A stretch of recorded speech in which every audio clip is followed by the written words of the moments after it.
Y'all, I saw this video and I had to respond to it. So that's what we're doing here. And we're going to check this out and we'll see how this goes.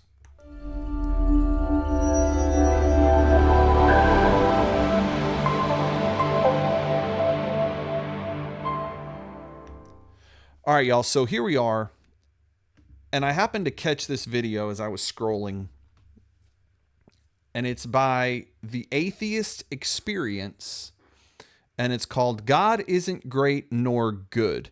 Now, apparently, I don't know if Forrest Valkai is the gentleman that's speaking here, or if that's the person who's the caller talking to him. I don't know. But we're gonna take a look at this, and we're gonna see what happens. So let's give this a shot, shall we? Let me put my headphones on here so I can get better sound. The God of the Bible is a monster, Jimmy. I wouldn't worship him even if he was real. Okay, so right off the bat, you wouldn't worship him even if he was real. So then if God was real and he was God, who would you worship? Like, we all worship somebody. We all get up in the morning for a reason. So if you knew God was real, you would just die? Like, go to hell, like, purposely? If God is real, God knows all. So it's kind of arrogant to say, I wouldn't worship him even if he was real, because you're saying you know better than God. No. And what you're telling me here is that we're going to go to hell and we're going to send people to hell. But at the end of the day, what you believe is that there's this guy. Hold on. I'm sorry. No, we're not sending people to hell. Gentlemen, sir, I don't know what your name is. We're not sending people to hell. We're all going to hell. Okay? The wages of sin is death. God, in his infinite love for us, sent his son to die so we don't have to go to hell if we accept his gift. So no, he's not sending you to hell. You're already going there, bud. You have a choice to not go there if you accept his gift. If you choose not to accept it, that's your choice. That's your option. You're more than welcome to do whatever you want. He's not going to make you be in his presence. He's going to let you have exactly what you want. If you choose to separate yourself from God for your entire life here on earth, he will not happily, I'm sorry, that's the wrong way to put it. He will give you what you ask for after your life too, which is separation from him, which is AKA hell, which is separation from everything he's created, which is everything good. So what you're going to have is everything bad. Fear, hate, anxiety, depression, fire, lots of burning pain. That's what you're going to deal with, because you wanted to be separated from God, because you wouldn't worship him even if he was real. That's your choice, not his. Let's go back a little bit. What you believe is that there's this guy and he controls the whole universe and he made hell. First of all, what kind of a dick makes hell? That's a horrible thing in the first place. No, not at all. Hell was made for the devil and his demons. If God didn't make hell, that would be horrible. Because without punishment, evil wins. Because if you can get away with anything, everything's fine. I can go and just murder a whole bunch of people and say, screw off, God, I'm going to murder everybody. I don't care about you. I don't care about them. And not have any punishment. I think that would make him a lot worse. I mean, what kind of God would allow evil to win? That doesn't make any sense at all. Second of all, he creates the rules for the universe and then Yeah. makes us so that we will break the rules and then punishes us for breaking the rules that No. No. No. He doesn't make us break the rules. He gives us a choice. Just like Adam and Eve had a choice.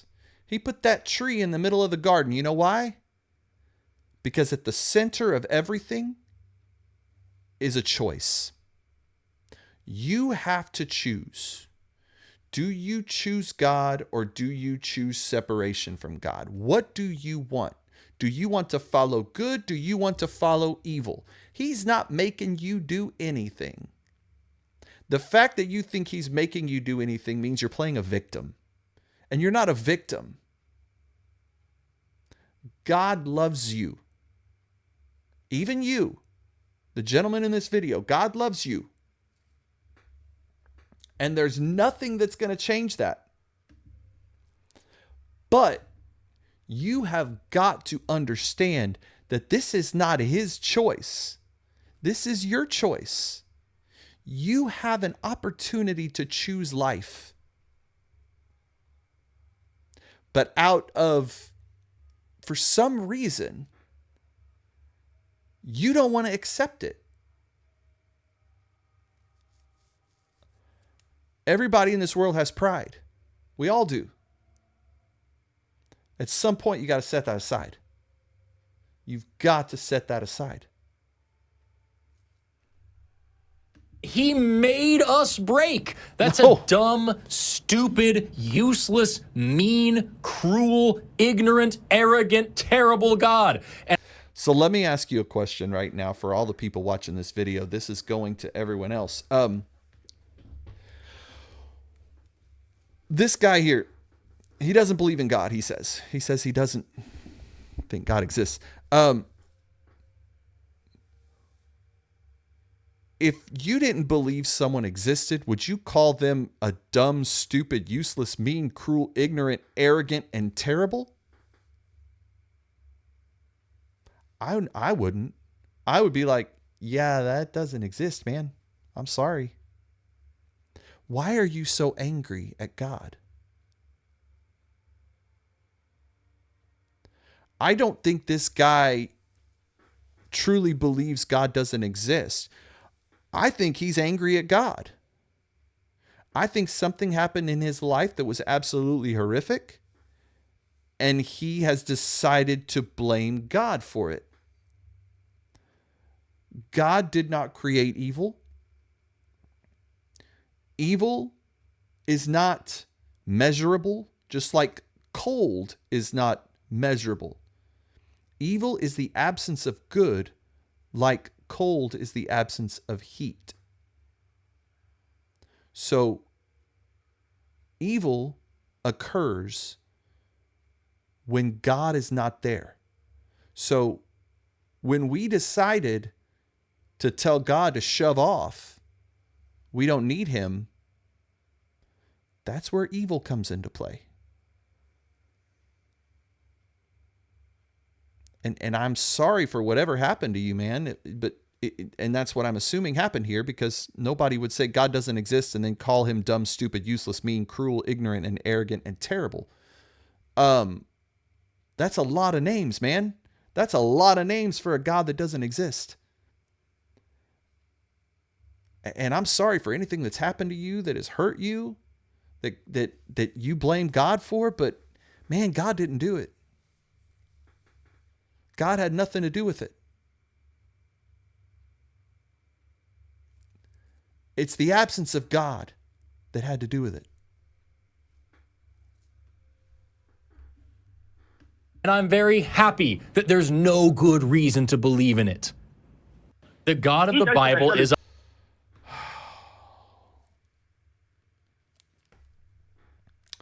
There's no good reason to believe in it. Man.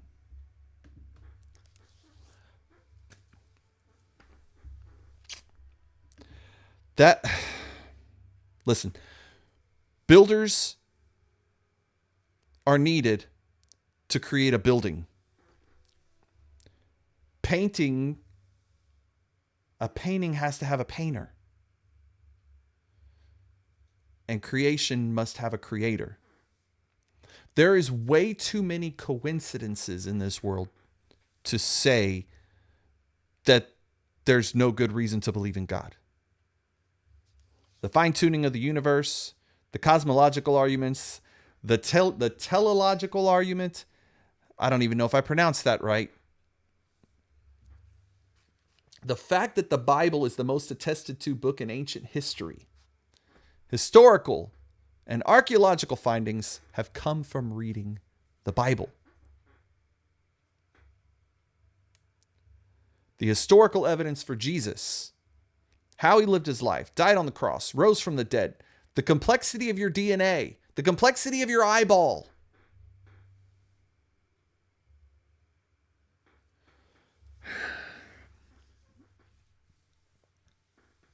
To believe that God does not exist, you have to believe in the scientific impossibility that nothing created everything, that non-life created life. And if you don't believe in God, we're all just a bunch of clump of cells, and everything about us is an accident. You're an accident. I'm an accident. We're all accidents. That means your mind is an accident. Your brain is an accident. There is absolutely no order in there. That means you can't trust your own thinking, sir.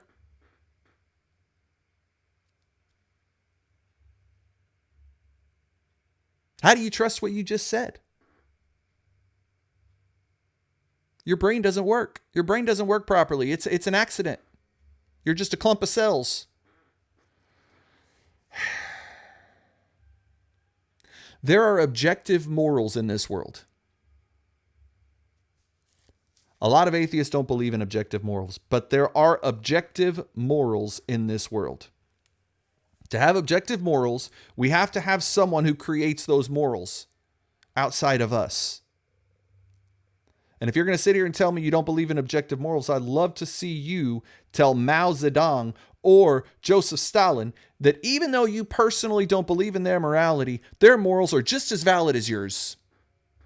That just because they murdered millions of people and you don't believe in it, it's all right, man. You're good. It's no big deal. That's just my feelings. No, you would tell them, you should not have killed those people. That was wrong. But you can't say that as an atheist. You can't say you should have. Because morals are relative in your mind frame. Meaning, I have my set of morals, you have your set of morals. But who are you to tell me my morals are wrong? Truth is, you can't live that out. You can't live that out. An objective set of morals is what we have. And they have got to come from some kind of being that put them in place outside of us. That would be God. There's no question. And I have a lot of other reasons to believe in God too. And you can find them in my videos. So if you want, come subscribe, sir. You could check them out. I'd love to show them to you. The truth is, it takes a whole heck of a lot more faith to be an atheist than it does to believe in God. It's a fact. We'll see you next time. God bless.